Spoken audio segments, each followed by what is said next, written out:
name is Oviya Gowder, and my project is assessing the endurance of the soleus muscle during SPU contractions on a diverse group of preteens and teens.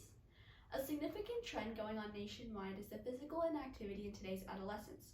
For example, in the US alone, adolescents from the ages of 6 to 17-year-olds who report having at least 60 minutes a day of physical activity are 14 to 30%. Additionally, a report put out by Science Daily says that 3 out of 4 teens are not getting the recommended minutes of physical activity. Therefore, a major contributor to this sedentary lifestyle is a 6 to 8 hour schooling time and possibly other restrictive health conditions.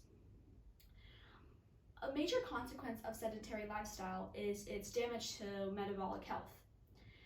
Idle muscles leads to slow metabolism, high glucose and lipid levels, and insulin resistance. Recently, a paper was put out by Dr. Hamilton at the University of Houston, who discovered the soleus muscle. The soleus muscle is in the calf area. He discovered that the soleus muscle can actually enhance the metabolic system for hours at a time. And there's 3 ways that the soleus muscle can do this. It's because it uses blood-borne substrates, it has a minimal use of glycogen, and it's made of 88% of slow-twitch fibers. This leads to its long endurance time. Whereas contrastingly, the deltoid muscle, usually used during exercise, can fatigue within minutes because of its 50% composition of fast-twitch and slow-twitch fibers, so not as much as the soleus muscle. Therefore, this leads to the purpose of my experiment. I wanted to test the endurance of the soleus muscle compared to the deltoid muscle to display how the vast difference in its endurance times can show how the soleus muscle is keeping a check on the glucose and lipid levels, therefore enhancing oxidative metabolism for hours at a time.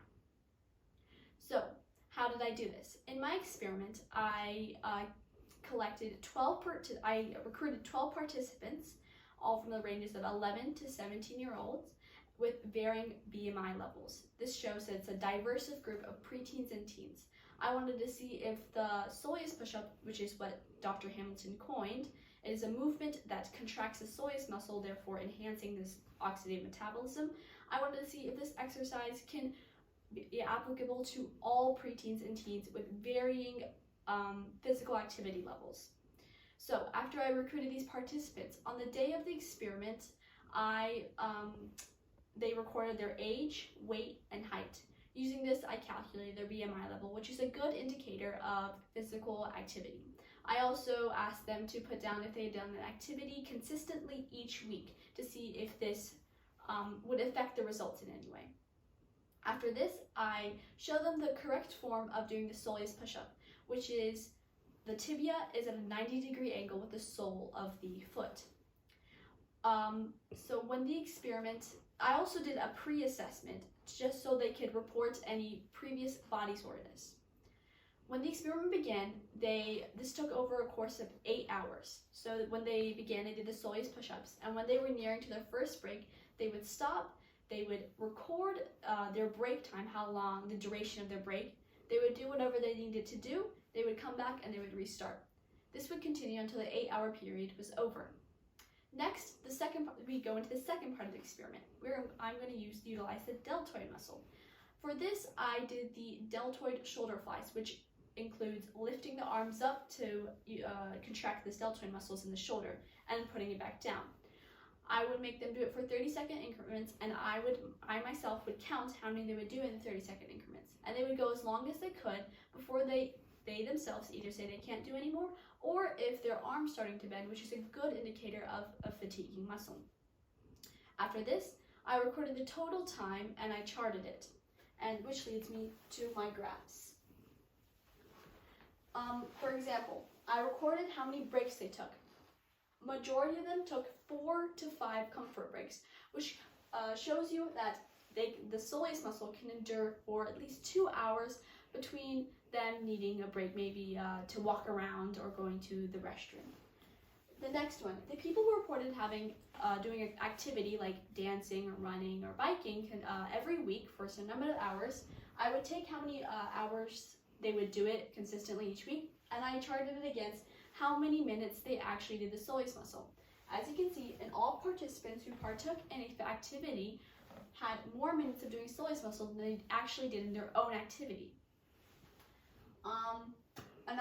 So for the deltoid muscle, it fatigued within 3 minutes. Within the soleus muscle, a majority of them were to be able to last at least 7 hours. At the end of the experiment, all participants reported no fatiguing or soreness in the soleus muscle. Last, to conclude, the 8-hour duration of the experiment limits the time, so therefore they wouldn't be able to do it for the full 8 hours. While anaerobic and aerobic activities like biking, running, swimming, cycling, they're all very important to, they have long-term health benefits. This can't be done all day long. Therefore, the soleus muscle, because you're sitting so much, why not utilize this time to actually improve our metabolic health? So why don't we, while sitting, why can't we improve our metabolic health while just sitting at a low metabolism? So therefore, to conclude, the soleus muscle, the soleus push-up specifically, can help enhance oxidative metabolism for hours at a time, therefore preventing future metabolic risks. And this is applicable to all age ranges. Thank you.